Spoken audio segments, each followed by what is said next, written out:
I was like, I don't know. Did I just say call to order? This is a meeting Monday, 9:15, 11:35. Uh, yeah, I know it's kind of hard because we're not reviewing minutes. We can't really do any of that yet. So, if we just want to do introductions. Yeah, sounds good. We can just go quickly around and say our name and where we're from, and um, uh, just that sounds about right today, since we want to save on time. Yeah. Malik, he, him. I'm a board member. In my day job, I am with New Avenues for Youth, overseeing East County services. I go to Rolanda.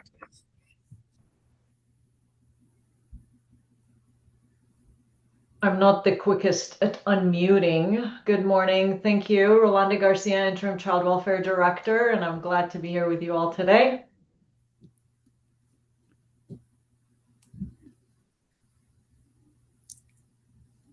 Pop over to Ashley. Good morning, everyone. My name is Ashley Wortman. I use she, her pronouns. I work for the department. I'm kind of a regular guest in some of the advisories and council spaces. I work for the Office of Equity and Multicultural Services, also known as OEMS, and I'm the Child Welfare Service and Equity Manager. So it's great to see you all. And I will pop it over to Alicia. Hello, everybody. I'm Alicia Richard. I'm a commissioner and also the secretary still. So I take minutes during the meeting. A person with lived experience, and I work at the Parent Mentor Program in Clackamas County.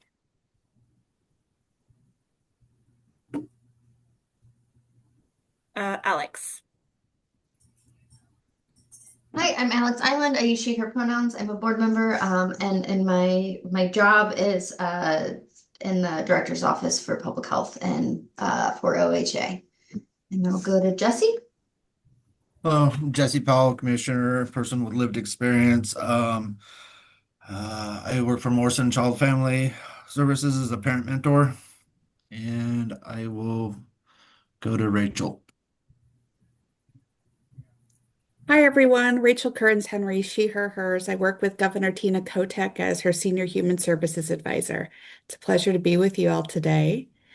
I'll go to Matt, who I had recently just got to meet in person a few weeks ago. So nice to see you again in a space. Yeah, I see you.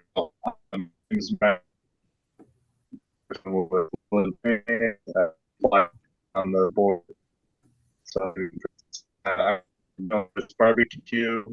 We're inside the DHS office here in Northeast Salem in Marion County. My phone at the moment is still going to my computer, so I'll let somebody choose the next person. How about Kim? Thanks. And I was going to say, Matt, you were really cutting out, and I am so curious about the barbecue on your signature there. So at some point, you're going to have to share a little bit more. My name is Kim Keller. I use she, her pronouns, and I'm the Child Permanency Manager for Child Welfare out of our central office. And I'll pop it over to Donna. Hi, everyone. I'm Donna Haney, she, her. I'm the assistant manager in the foster care program. Happy to be here. I'll send it over to Judge Deco. Morning, everybody. I'm Megan Jaco. I'm currently serving on the Court of Appeals. I was a longtime juvenile judge before that. I love serving on this committee because it's a way to stay connected with making things better for kids. I think that might cover everybody that we have.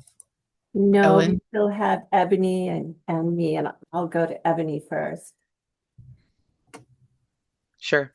My name is Ebony Sproul, she, her pronouns. I work for the department. I'm the implementation specialist for the Family First team and just sitting in today. So happy to be here. I'll turn it over to you, Ellen. Thanks. Ellen Bell, and I'm staff person for this commission. Happy to be here today. A little concerned. I don't know where everybody else is, but hopefully everybody will be joining. And I'm going to hand it back over. Malik, I guess that we should probably just go with Rachel because it's time for our updates from the governor's office. But go go forward. Yeah. If Rachel, you want to share updates from the governor's office, that would be great. Sure, I'd be happy to, everyone. Nice to see you all today.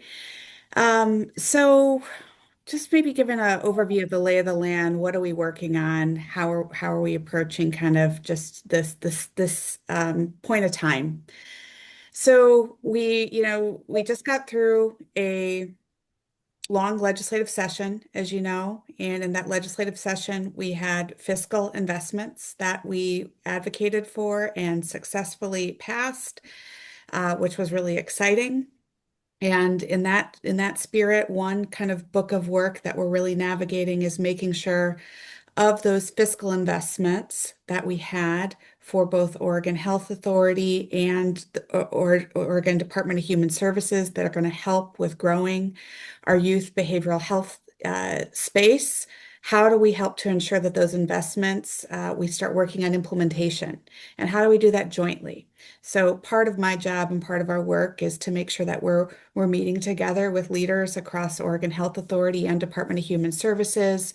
We're really working on how we're going to implement the targeted capacity that we need for youth at OHA. On the OHA side for residential treatment capacity that to help also with co-occurring SUD conditions.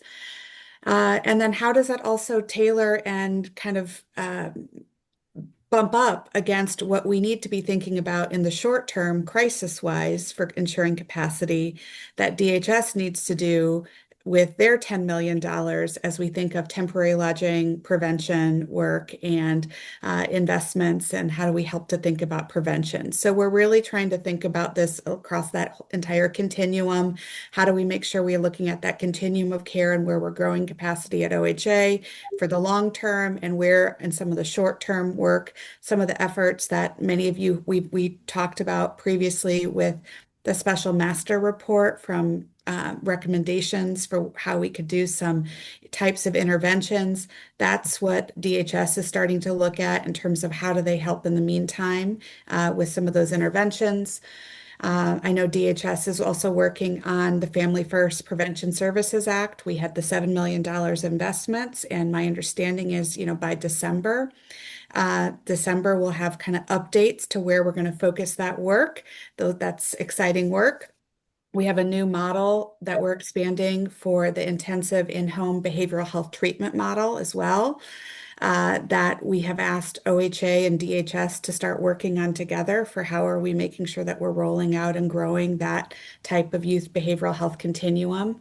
Those are some examples. So just acknowledging, right, the fiscal investments that we guided, how do we make sure we integrate those investments and we monitor the ongoing implementation? That's part of what my work is as your liaison and in the governor's advisor role.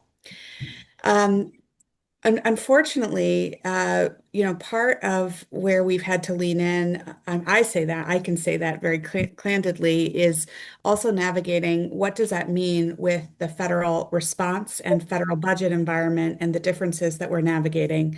Part of what we've had to do and work on very closely from governor's office in partnership with our agencies is making sure that we understand what is the impact of the funding changes in HR 1 and what impacts will that have on Oregon? And then what does that mean in terms of how we approach our work and we think about what's next? So for example, we started with an enterprise analysis of the fiscal impacts. We posted that online, and we do have some high-level updates that I'm happy to share, and I'm happy to go into more details on any of this. You let me know what level of detail you want. But I've been focusing a great deal of my time working on SNAP policy, for example, our food assistance program, and really understanding, working in partnership with DHS, what is it that we're waiting on guidance from with the feds before we make any coverage changes? Where do we really have influence for opportunity to make improvements in how we do our work so that we can reduce, ultimately, in the next 2 years, fiscal obligations that would be put on the state so that we can make sure that we maintain benefit coverage for as many people as possible. That's the overall frame of how we're organizing right now. And part of that is because the SNAP changes, what's really happened with the federal legislation is that for the first time in the history since the program began in the 1970s under Richard Nixon and that framework, we're really moving away from having just that federal defined benefit, national benefit for everyone, and they're really stating we want states to show up and pay for food differently for people.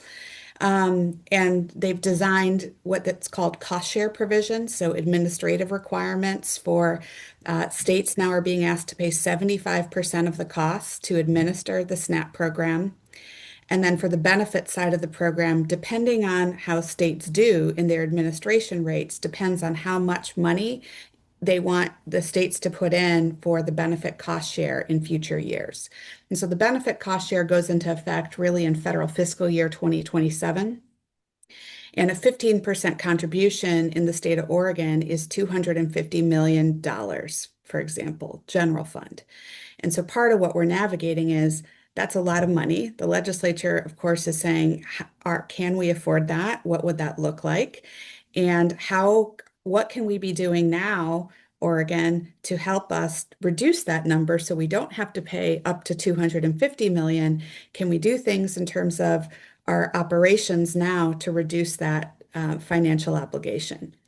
We're going to do our darndest to do that. And that's why part of our navigating is what do we need to be raising awareness of as we think about September legislative days, as we think about the short session, what are the types of financial asks that we need to consider potentially? That's a dialogue, but part of it is that we know that, the SNAP benefit, for example, we need an additional $95 million just to operate the enhanced administrative cost. And so those are broader discussions that we'll need to have. That's a little bit of the work that I'm leaning into right now. And there are some implications as well that we can have the team kind of come back. But one consideration, there are some changes with the work requirement language. So for example, for the SNAP program for able-bodied adults, in terms of work requirements, there were some exemptions that were in place, in particular for former foster youth, for veterans, for other individuals, where you didn't have to prove as much on kind of where you were in terms of working requirements. You had greater exemptions. Those are examples of policies that are changing. And so as those policies change, and what does that mean for how much food assistance might you get if you were a former foster youth, that's part of the intersection connection that we'll need to make sure that we bring back and we can share as that work comes forward, what that might look like. I do want to be really clear. Much of the policy and the changes that we're talking about, those are the SNAP program is very much federally directed and defined. And so where do we have discretion and where can we make adjustments? There's not a lot in terms of those changes. So I just want to share that in terms of awareness. So we're looking at both the SNAP changes. We're also looking at the Medicaid changes as well, because the Medicaid changes are a bit longer off, but the work requirement provisions in particular, and how do you stand up a new work requirement program for Medicaid is one of the first tasks that the department has to do. The second kind of more immediate task are increasing the frequency of eligibility determination checks, where Oregon had been a state where we really had moved to more continuous eligibility policies. We'd put in places where we had almost up to 2 years. That helped us with saving dollars for how much it cost to administer the program and maintain some coverage. Now we're going to be moving back to having every 6-month eligibility determinations. Part of what we're navigating in that is we have to really think about feasibility, because how much work does it take? Just for awareness, the Department of Human Services actually operates, you might know, the eligibility framework for both the SNAP and the Medicaid program. It's the same infrastructure, it's the same system, and it's the same team of workers. And so part of how we're really trying to understand is what's the feasibility, how can we get this work done, how are we going to make a master plan, and what would that look like, and what's feasible, and what does it mean that work is going to, what work are we going to have to stop doing as a result to make sure that we can implement, as we know we are required and must do and will do, the federal changes that are being asked of Oregon. So those are part of the kind of thinking and kind of raising where we are. I would anticipate that in terms of kind of what's coming up, as I mentioned, short session, federal response. Now we plan for September legislative days. So September legislative days is when we'll give some updates on this work. In particular, you'll hear updates on more expertise, more of the experts and details from the Department of Human Services, Oregon Health Authority, some of our partner advocates speaking about the potential changes. I anticipate we'll have some hearings in human services and education with school connections and health. So we know that work is coming up. In addition, outside of the federal response work and just thinking about what's next, we are also navigating some leadership transitions, and I want to make sure that we've clearly articulated to this group. And if you haven't heard, I apologize if this is just news now. But we did announce in July that the Department of Human Services is navigating a leadership transition with Director Paksharesh retiring. He is retiring, and Deputy Director Liesl Wendt has been selected by the governor to serve as the new director of the Department of Human Services. As part of that process and that transition process, incoming Director Wendt must be approved by the Senate in a Senate confirmation strategy, or by the Senate, in order to actually have the formal title of director, just to confirm. So part of what we're also navigating is a Senate confirmation process, and Liesl will be going before the Rules Committee and at the end of September as well to share her vision for DHS and to talk to the senators. And Fairbour's last day officially, he will, his retirement date is October 1st. So that's part of the upcoming transition that we're navigating. So with that transition, as you know, we also have additional transitions that we're navigating across some of our leadership teams. And this is really natural. This is kind of part of the process of where we are. We're really grateful that we have Interim Director Rolanda Garcia here today to speak to her work in child welfare, and she's going to speak to some of the safety work that she's leading, which is really important. We also have an interim director for the Office of Developmental Disabilities right now. We just made an announcement last week as well. There was we have Darlene O'Keefe, who is going to currently serve as the interim director of that office. There is a permanent director recruitment underway. That process will continue. So we're hopeful that we'll get a new director into that Office of Developmental Disabilities. And then part of that was Dana Hiddle, who had been in that interim role, is moving up into the director's office to help out with Liesl. So this is, again, part of the a little bit of musical chairs, if you will, as we have some of this transition. And I think that's, part of what our job is to make sure from the governor's office perspective that we're really clear on what are the expectations, what are the key projects, what's the key work that we need to keep going, and how do we help to make sure that we set that tone and expectations for moving forward. I do want to just note a final kind of, as we've all discussed, and I think we've had updates last time around. I'm not sure if it's officially on the agenda, but I do want to make sure that you know that we from our office are absolutely monitoring and still working in partnership with the department as we think about the Wyatt settlement and the Wyatt collaborative agreement in implementation. So I know Lacey sometimes comes and has provided updates, but you've seen also some reports in the press over the last few months where the neutral, Kevin Ryan, has provided recommendations for his initial review that includes metrics. Here's the performance metrics of where we'd like to see the child welfare system. So part of what we're navigating now, and this is what, Rolanda can speak to some of this, but there's work that we need to do within child welfare, but there's work that we need to also do beyond child welfare across systems for improvement. And that's some of the work that we need to be thinking about, and we're leading as well in partnership with Child Welfare and Oregon Health Authority, Medicaid, for example.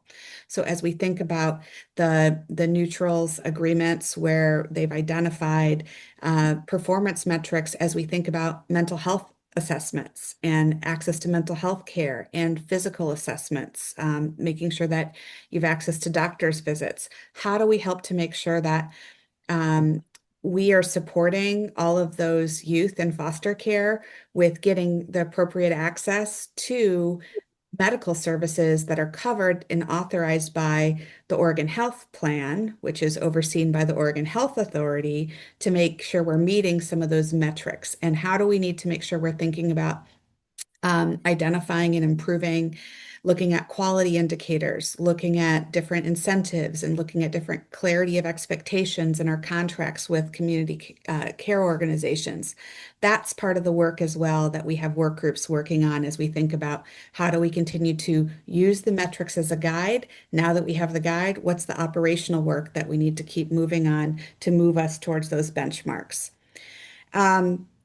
Finally, I'll just note we keep abreast and we think about this really from a big picture standpoint as well. How do we have data guide our work? I know we've brought into this group the Oregon's Children Integrated Data Set team. So we continue to have quarterly meetings with that group where we've really asked, as they continue to look at data analysis, how do we really think about make sure that we're showing metrics that we do keep kids in child welfare front of mind, and we can have an ability in that longitudinal data set to make sure that we're measuring how we're doing and what that system looks like. We're also trying to look at that, as you know, from the standpoint of behavioral health access and thinking about housing outcomes now more so. We really are trying to think about how do we continue to advance some of that housing work, and intersectional work is another area where I'm not sure how much we've talked about here, but could be an opportunity that we bring some of our team members to talk about. You may know that in 23-25, we were really proud that we had $20 million that we secured for youth experiencing homelessness investments that the Department of Human Services administered. And even in budget environment that we had, we maintained that program and that funding for 25-27, which we're really excited about. And then how, again, in terms of as we update, how are we doing? What are the outcomes? How are we also looking at where are there threads, and how are we thinking about youth exiting foster care and looking specifically at housing outcomes and connections there as well? And what more could we be doing? We just actually had a meeting. Rolanda and I were both there. It was really interesting where, in terms of bridging and finding connections, the incoming administrator from the federal regional HUD, Housing and Urban Development, from Seattle, who's based in Seattle, is a former foster youth. And so he actually was really interested and stating that, I want to make sure there's federal dollars for youth experiencing homelessness as they're aging out, that we can help to ensure that we have any of these federal housing vouchers available.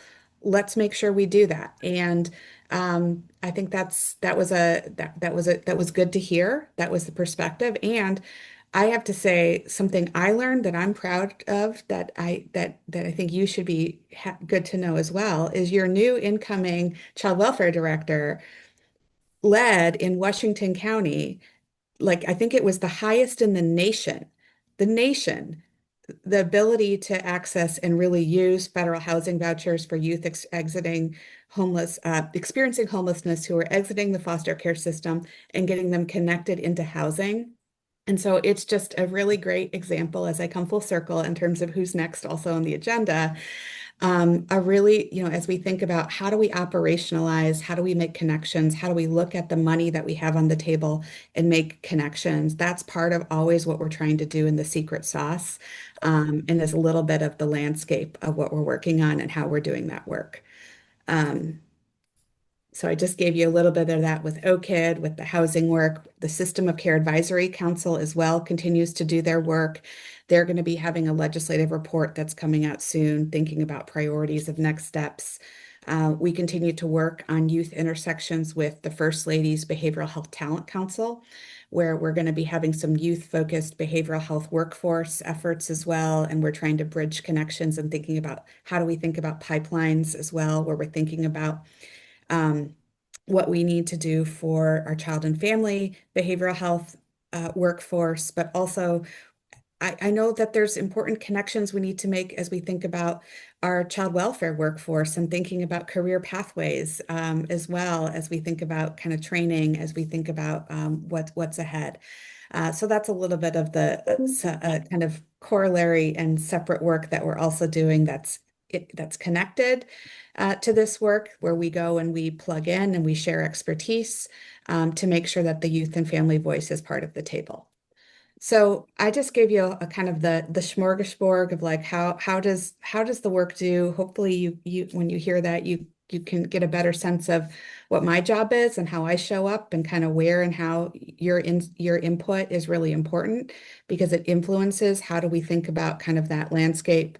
And I'm excited to hear more about what's on your mind as we think of the work ahead and where we need to keep leaning in, because I know that's the planning work Casey and others will be leading as you go into October. So if there's anything that's up top of mind as we think of this, know I'm here to continue to coordinate.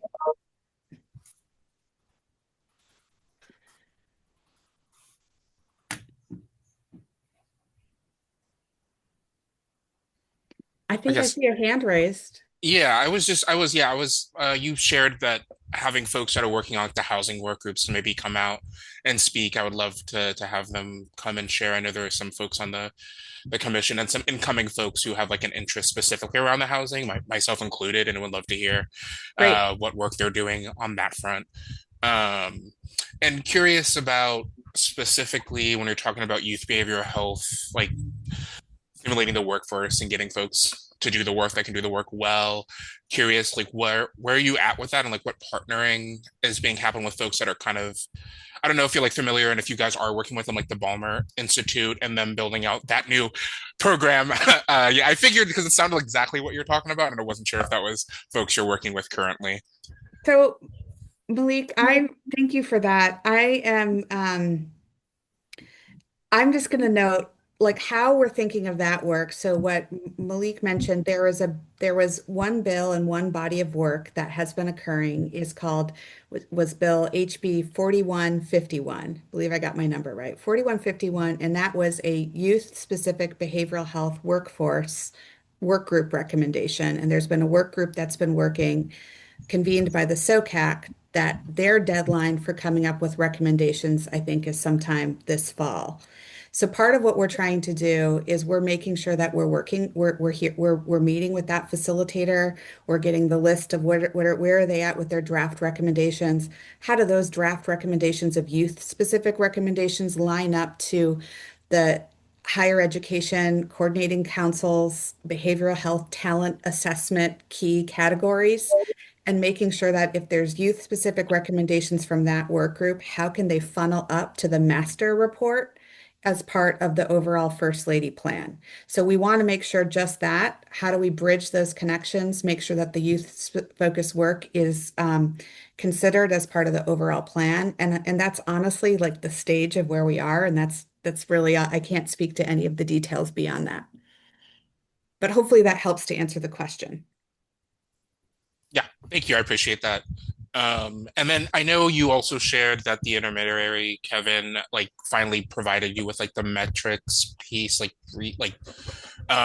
their report along like first steps or whatever. I was curious if that's something that can be I don't believe it's been shared. I know I missed maybe a meeting or so back in the summer, but curious if it hasn't been shared, if that could be shared with Yeah. the commission.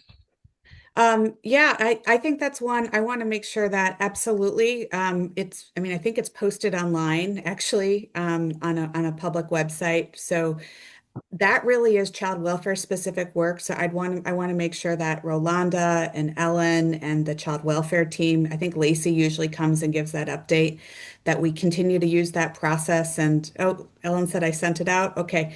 Let's make sure we use that process to have the child welfare team own that topic and provide you with updates on where that work is and how that work is going. I think that makes a lot of sense. Yeah, 100%. I Yeah. appreciate it. Yeah, I just must have missed it, course. but you were talking about it, so I can follow Yep. up with Ellen and stuff. Do we want to? Yeah, I mean, does anyone else have any questions or comments for Rachel? I also believe we have quorum now, so I don't know if we want to push that to the end of the meeting, Casey, Ellen, or do you want to just dive on into Rolanda next? I would say if we can move forward with the action items. I had sorry I'm late, everybody. I had surprise court today where it wasn't showing me as appointed on the docket, so I never got the court notification and was late to court. But I have to jump off a couple minutes early because I got to be back at 1 o'clock. So if we can knock that out, I think that would be good. Malik, I'm a little frazzled from jumping thing to thing. So if you want to keep us on rolling, I'm fine with that. Yeah, absolutely. Do you want to move to approve the minutes for August then, so we can get that going? So moved. Do I have a second? I'll second it. All right, then August minutes are approved. Fun. I think the other piece that was on there as well, I mean, yeah, if you want to talk about the planning work for next year. So I know we were talking about setting up some, I know we talked about doing like an in-person retreat in the spring, but we wanted, because there's so many new commissioners coming on board here shortly, and also just time to ground ourselves in some new focus areas, as well as continuing the work that we have been focusing on and trying to find a virtual kind of shortened few hours sometime in October, I think was the plan. And I'm pretty sure Ellen said that you were going to send out kind of like a poll with like the dates that worked with me, Casey, and Judge Jaco, correct? I did. It's also, there's a doodle poll pasted in the chat. So if you haven't filled that out, please do. It sounded like we still might have to throw some other dates in there because of the folks that had responded. It already looked like there might be,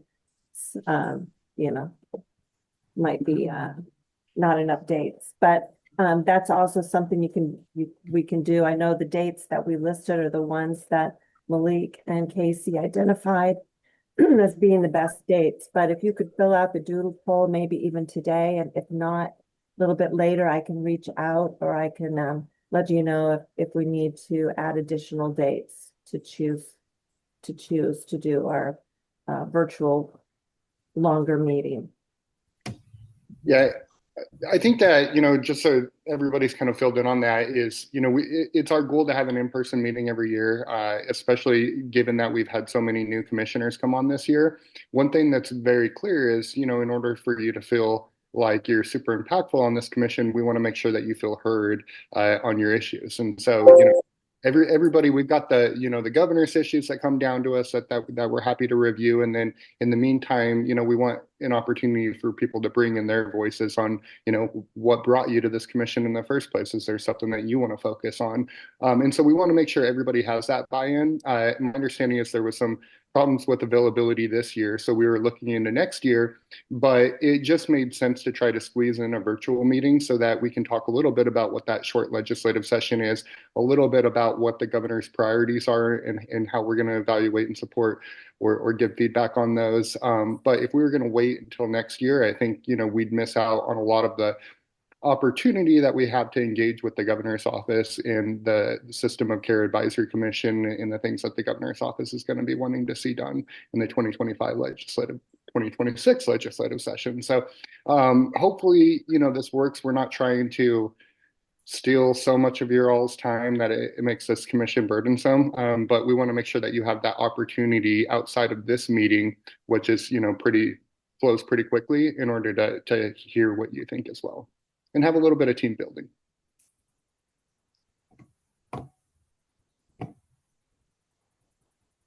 I don't think there's anything else there other than please fill out the doodle poll so we can get it scheduled. Also, I don't know if maybe they introduced themselves, but there was a phone number that called in and wasn't just curious if that's somebody visiting to This speak. is Ashley Wortman, and I just had to switch to my phone from the computer. Thank you. Okay, cool. And Ashley does want to be on our agenda coming up here in the either next month, right, Ashley, or the following month, and we'll work that out. And Casey and Malik, I'll let you know what we come up with before our next agenda planning meeting, because she has some things to share.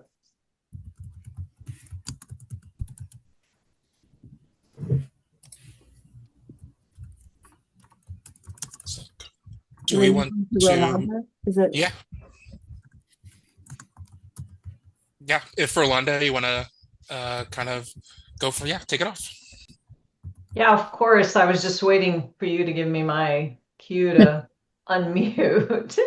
I was going to say good morning again, but it's good afternoon now. This is my first sort of official meeting. I showed up last time, but it was pretty chaotic. If y'all remember, I didn't even have a calendar. And I kind of jumped on and didn't really understand. What I do know is you all are a very important group, and we'll make sure I prioritize this time every month to be with you. I will just give a quick overview of the work that we've been doing for the last 3 months. I think I shared at the last meeting, I have been with the department for a long time, 28 years in March, but the bulk of my work, all of it has been on the delivery side. So really coming in to this role has been different in many ways, in that I've had to, really learn what happens behind the scenes and really get caught up with the work that the team has been working on. And so I may not have all the answers of questions today, but I'll definitely get back to you through Ellen if you ask me something and I'm not sure that I have the answer. I also see that Kim is on this and Donna is on this. Hopefully they'll help if there's something that I don't know. My hope today was to really go through the work that we've been doing around our child safety initiative, because that has been the priority since I stepped in, but it really aligns with the collaborative agreement. So I don't want it to sound like one is more important or less important. It really is all the work that we're doing really is aligned with that. And also our PIP work that we're doing. And so when I took this role, I felt like we had too many initiatives across the state in child welfare specifically, and needed to hone in on the priorities of child welfare, which is really child safety, and needed to narrow the scope of our work so that the team and our delivery, which ultimately really has to do the work, can really focus on the priorities of child welfare and the intent of child welfare. And so we pulled a team really quickly together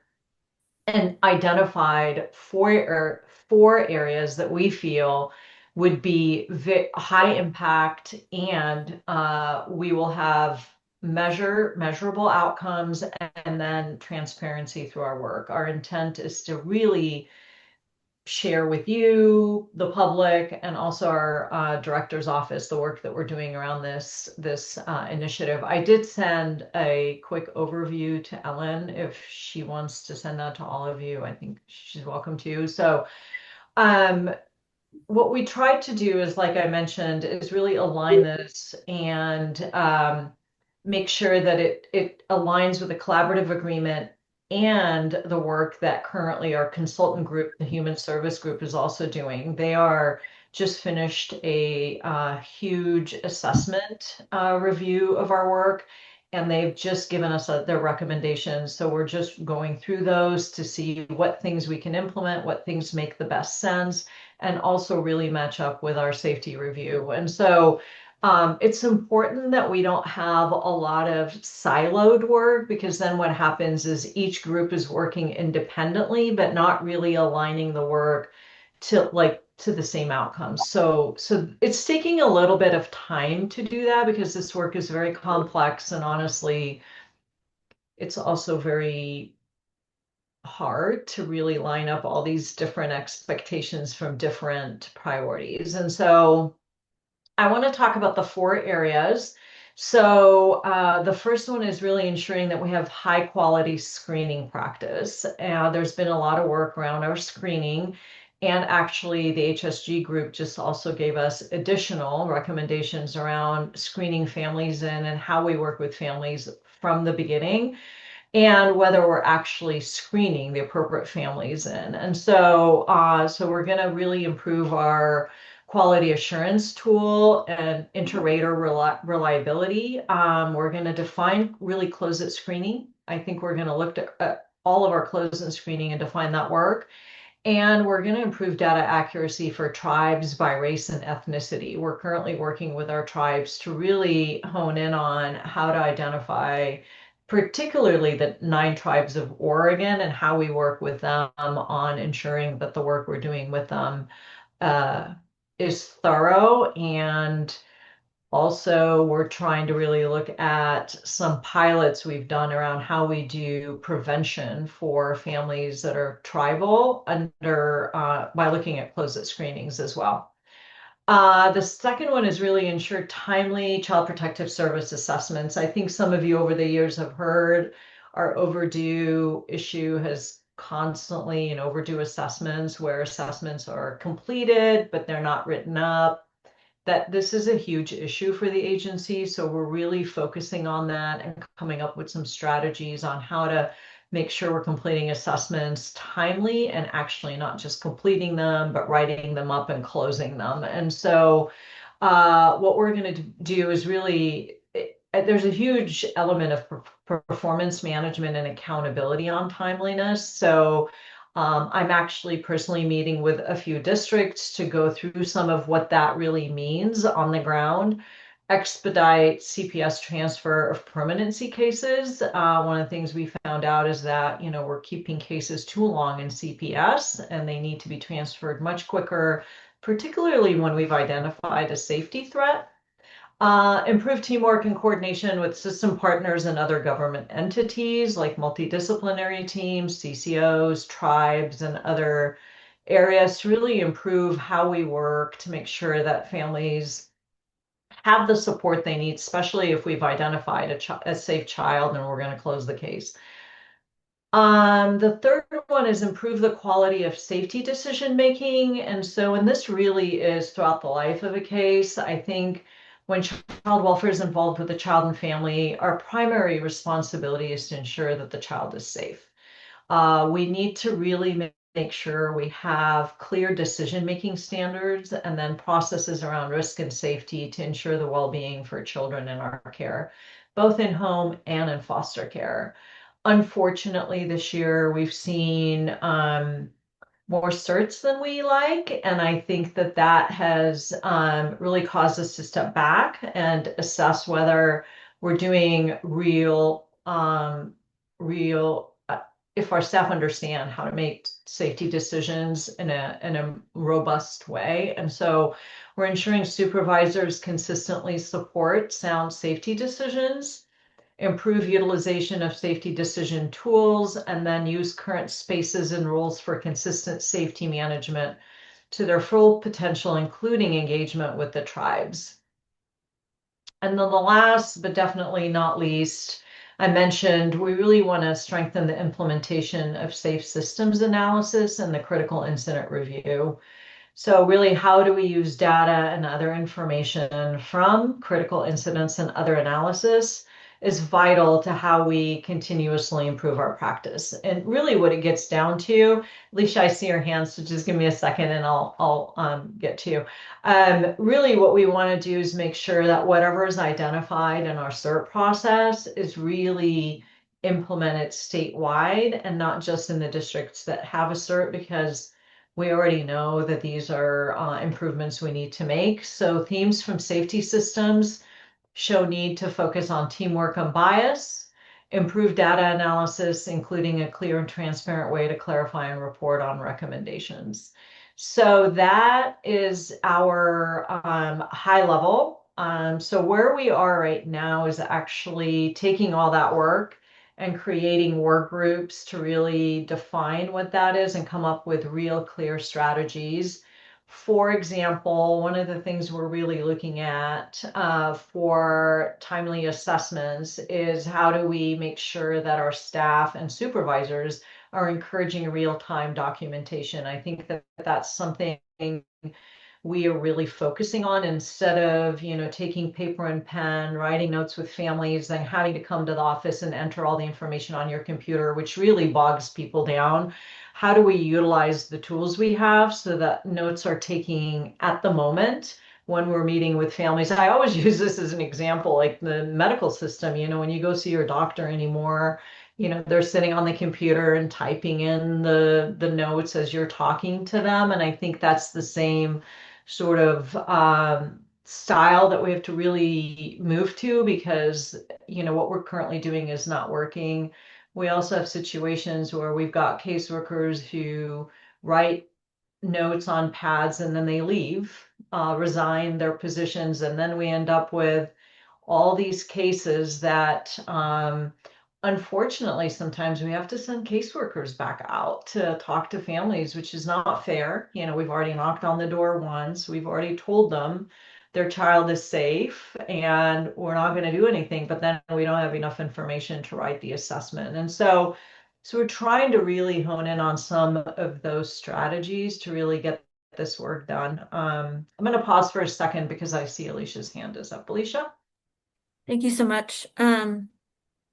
I just had a question about, I heard you say, because you were talking about the quality of safety decision making, Yep. and I didn't know if I understood what this meant, because you said something about you're seeing more certs, and that is making you think that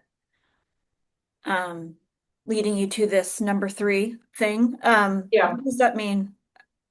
So I think, you all have heard we've been implementing, I'm just going to give this sort of as another way to look at it. We've been looking at family preservation now for the last, Right. I think, 2-3 years. And I want you to know, I'm a huge proponent of the work we've been doing around our vision for transformation. I do believe that kids do better with their families. I think kids, when safety's been mitigated, need to be returned to their families, because that's, we know that that's better for them. But I also think through our process of really implementing family preservation, we need to be also making sure that when workers are making those safe decisions, they're making them not at the cost of safety. So how are we analyzing safety decisions in home when we're keeping kids at home? And not only that, but as we continue to look at that family with kids at home. So I want to preface, it's not moving away from the work, what we're doing. It's really tightening up when caseworkers and supervisors are trying to make those decisions using very clear tools, whether the child is safe or not. I think we sometimes have geared away a little bit from that to try to keep kids at home in a more robust way. And how do we wrap them with services? So I would say, child welfare kids aren't just child welfare kids, or families aren't just our kids, they're the community's kids, right? So we want the community to come along and also, really support the family as we're working with them. And so that's really the approach that we're taking. We just need to make sure that our safety decisions are very clear. We've seen, unfortunately, Alicia, some some certs on open cases. So I think that that's also causing us to just review some of that. What does certs mean? I guess I don't know what that Oh, I'm means. sorry, critical incident review. Okay. So when we have a fatality in a home, Oh, the gotcha. family is Okay. known to the agency. Okay, I apologize. I should know, but I don't. No. I was like, I don't know what that means. I actually keep telling everybody not to use acronyms even after 28 years because some of it I don't That's know. okay. And so I appreciate that. I just wanted to comment on, I know that I've been involved in several of the CQIs throughout the state, a couple of different districts, and the child protective assessments has been a big topic throughout the state. So they are working on it, and I've seen, actually, we're on our second, a totally different topic now. We've gotten through that, and I've seen some success, at least in District 15 that I directly work in. Yeah. So I can say that these things are actually happening at the ground level, which is nice. I really appreciate that. One of the things that we also are doing now that Alicia mentioned CQI, that's another strategy within those 4 that we're talking about, is up until now, our CQI team has been working with districts on independent areas they want to really improve based on our reviews that we've done. And we're really trying to shift that to say, we probably as a state need more systemic approaches to the work. And so instead of having each county pick or district pick their own 1 or 2 or 3 top categories, we're going to really hone in on the areas that will improve our safety outcomes, and all the districts will be lined up with that. And part of it is, when you have districts working on different things, you can't really make the impact that you want statewide. And so if everybody was working towards the same item, then you would see a bigger shift in that. I think we're gonna do same item across and then maybe give them some leverage on picking their second item, but it would also have to be attached to some safety outcomes. And so we're working on how to reorganize our CQI team as well. Any other questions? So Yolanda, you said you came in kind of, you wanted to focus on child safety. Are there initiatives that the agency is abandoning that we might be familiar with, or are they just kind of being shelved or rolled into different programs? Yeah. So a lot of it were internal initiatives that we were doing, and we were just like asking delivery to do too many things at once. And what we need is our workforce to be honed in on the work that is, I use the word bread and butter, right? Which is safety, right? And so, we are just now finishing the rolling out of the Relative Pathway Project, which has been really a huge project to also ensure that we're placing kids with relatives, we're prioritizing kith and kin. So that's completed. I think we're just taking internal look at all of the initiatives we have, and we're really narrowing the scope to say these are the 4 things that we're going to work on in collaboration with in alignment with a collaborative agreement. There are some things we just can't not do, right? Collaborative agreement is one of them, and our federal review that comes out with some outcomes that we have to focus on. So those we have to do, but anything outside, and training for our staff, our workforce training is really, really important, and we need to focus on that.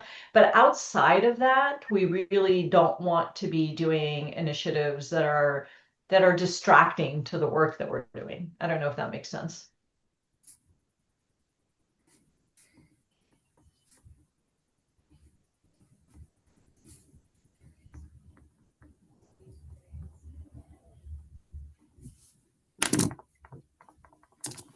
Any other questions or thoughts on that?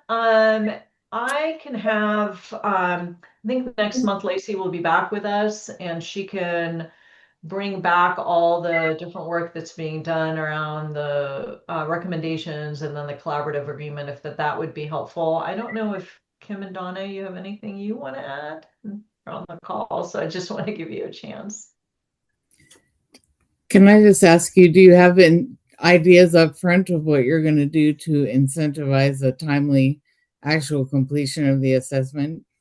Yeah. So we talked about the real-time documentation that we're using. I think that we're also looking at what's coming through the hotline. You know, that was one of the strategies, is going to help us really define how we work at the front end. There are some recommendations through the Human Service Group that we are, as I mentioned earlier, considering. One of them is documentation and how we document cases, particularly those that when we go out, maybe we're clear that it's a safe child. And so, but that was going to require some policy and procedure changes. And so that might take a little longer. So we're looking at a variety of different strategies to really try to hone in. And then also I mentioned moving cases a lot quicker out of CPS. So some districts have a real early identification of a permanency worker that comes alongside CPS and takes over that work. And CPS is really adhering to just investigations. And so I think that that would also help us streamline the work. I think when you keep cases too long in CPS is when I think we have this, because the cases that really require attention are taking the CPS workers to try to wrap services in home, follow up with the family, making sure referrals are being done. And so the other cases are just sitting. So trying to balance all of that. I hope that answered your question. It does raise another one though. Or is there a plan to work on the transition between workers when you go from CPS into the permanency worker, so that can be smooth for families? Yeah, I think that that's, so I worked in Washington County for like 13 years, and we had a really tight front end family meeting, worker meeting that does the transfer. Families are included in that, so they know exactly what is expected of them. They know where the case is going, what services is in place. So the goal is to really work with districts across the state to make sure that that is totally in sync. Because families need to know, who are they working with? Also, why did we remove the child? What is it that they have to be doing to be able to get their child back if we are talking about removal? Even on voluntary cases, you know, they don't want us involved with their families for too long. You know, they need to understand clearly what is happening. So hopefully we are going to tighten that transfer system really well as well. Thank you very much. You're welcome. Any other questions? I did put in the chat. I think some folks may have trouble opening the document. I did email it out, but a message popped up that said not everybody will have access. So I don't know what exactly that means, but just thought I. So Patty Unfred is my point, Ellen. So if you want to get that from her, and then we can send it out to people. Would that work? So if you have any trouble opening it, let me know, and I'll follow up and get another document. Oh. Okay. I just want to say a lot of the work we're doing is still in draft, because we're going to look at the HSG recommendations. We're going to look at, I mean, this is like, we're just starting all this work. And so I just wanted to share with you sort of the high level of the 4 areas we're working on. So as we progress, I'm happy to keep giving updates to this group.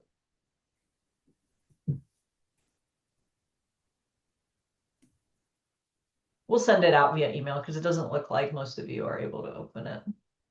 If you don't have any other questions, again, I don't know, Donna, is there anything you want to share about the relative pathway implementation? Well, I've shared with this group a couple times the relative pathway, but I don't know that I've said as of August 11th, it's launched statewide. So the new rules around how relatives are certified is gone to all of the districts, and we're very excited about it. It's just a much more focused way to meet the needs of relatives and treat them like family to the children they're caring for, because they are family to those children. I do want to say that the rule advisory commissions that Michelle Pfeiffer and I referenced, I think last month when Michelle went over some of the legislative stuff, will be occurring in September and October, and you'll get invites to those. So those are one of them is some CPS language around rights of parents and information that as an agency, we need to provide to parents up front when there's a CPS investigation. And that's in September. And then the ones around foster child bill of rights, it was a bill that actually didn't get put into law. It was, I think, actually, Rachel talked about this one last time, that parts of it were a little problematic and were vetoed, but the concepts of the rights of the children, we're going ahead and just putting in administrative rules. So that will be that one's in October. It's actually October 15th, but you'll get through Ellen, you'll get invites. And then another one is a bill that I think briefly mentioned last month, but it was it's requiring the department to run criminal history background checks on youth 18, 19, and 20 who move to a new resource parent home. So if a young person turns 18 in foster care, a criminal check is not required. But if they then, for whatever reason, move to a new home, we will be required to do a background check. We got some pretty extensive legal advice on that bill, though.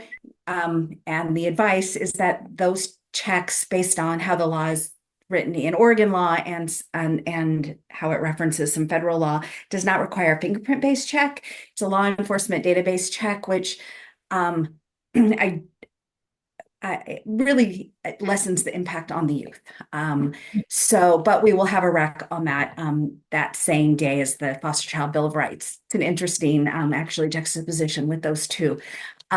So I know, Pamela, you had some thoughts on that the crim check piece, and so we'll get that out with the revisions to the bill, the revisions to the administrative rule and the RAC. And if you can't make that RAC, because I know you're all busy and you have jobs and families, you can participate virtually. You can provide feedback outside of the official RAC. So please feel free to do that. And in the invitation you'll get from it'll come from Ellen, but it's from our policy team. It tells you how you can provide feedback directly back to our policy team. And I really encourage you to do that. So there will also be a public hearing a couple weeks after the RAC. So you have both of those opportunities to provide feedback. Donna, do you have like a one pager on the relative pathway changes? Yeah, I can send you something. Yeah. Great. And RAC is Rule Advisory Committee. I'm sorry, Judge? Is RAC the Rule Advisory Committee? I'm so sorry. Look, Rolanda just said we're not going to use acronyms, and I just spewed it out. Yes, Rule Advisory Committee. So, yeah. Thank you, Donna. Mm-hmm. I think that is our presentation, Ellen. I did want to just quickly say it's nice to see you, Matt. I got to meet Matt in person not too long ago. Good to see you. We're hoping Matt will be one of our new commissioners shortly. I haven't heard back on that, what's happening with that process, but we're super hopeful about that.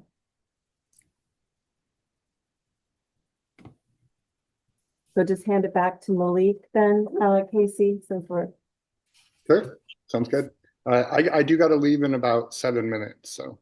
I do want to say that one thing I noticed is that on the agenda, I forgot to put public comment, so we will need to have that prior to our adjourning today.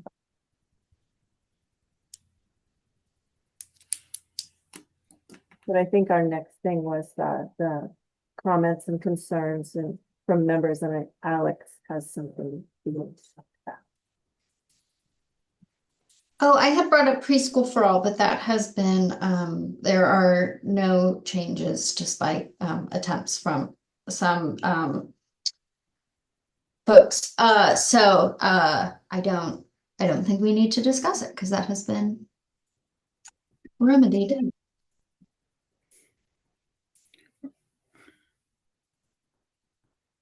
Thank you, though.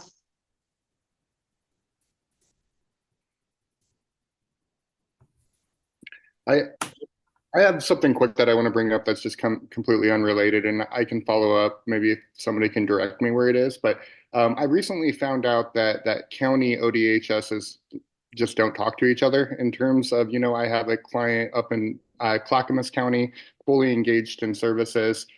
We have a case open here in Lane County, not so much engaged, but they don't have, they're not able to access any of the data that each other have, which shocks me considering we're one ODHS and I understand that we're different agencies. So I just wanted to, maybe be pointed in the right direction to chat with somebody about that. Okay, can you say that again? So you have a family in Clackamas. Yep. So there's two cases, one same family, one in Clackamas, one in Lane County. Mother's engaged in Clackamas County, but not engaged in Lane County. And the ability for them to get records and stuff is evidently they need to go through the whole ROI process with service providers rather than just looking at the data that Clackamas County already has, which seems shocking to me and really inefficient. So that's why I'm bringing it up. When you say data, I know, that's why I'm frowning. Is this child welfare to the child information welfare? you would get from a release of information, so psychological records, medical records, drug and alcohol counseling records. So, I mean, caseworker can look at anything that is in ORCIDs. And those documents that you just mentioned, Casey, should be uploaded into ORCIDs. Not always are they. I will, Ebony just put in there too, the information is in the file cabinet. So there's sometimes a delay in getting documents uploaded, but ultimately they should be. Now, if there's a set of legal parties in Lane County and a set of legal parties in Clackamas, like different attorneys in each, then yeah, I mean, the information's probably not going to be released. If Clackamas has collected it in that case, is not going to release it to Lane County legal parties without a release, but caseworker to caseworker should be able to see that information. So does that make sense? I mean, I'm still puzzled on why there's two open cases.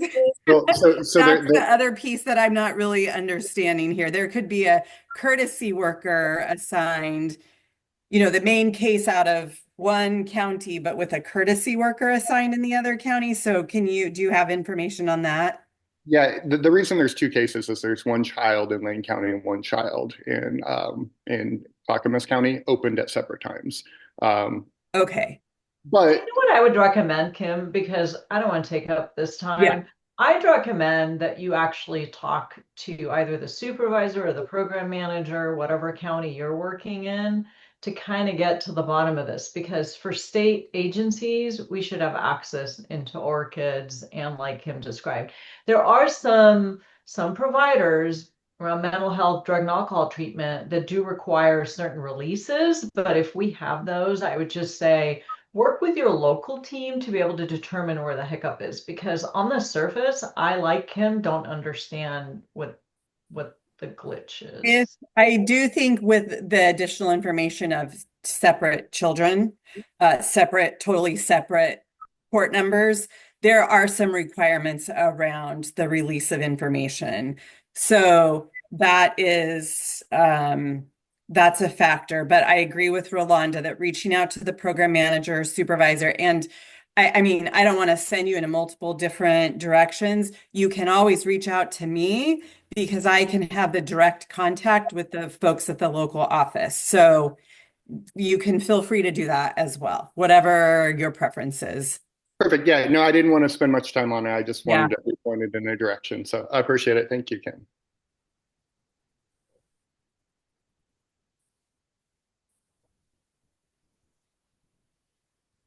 Any other concerns by any other commissioners that they want to bring up that wasn't on the agenda?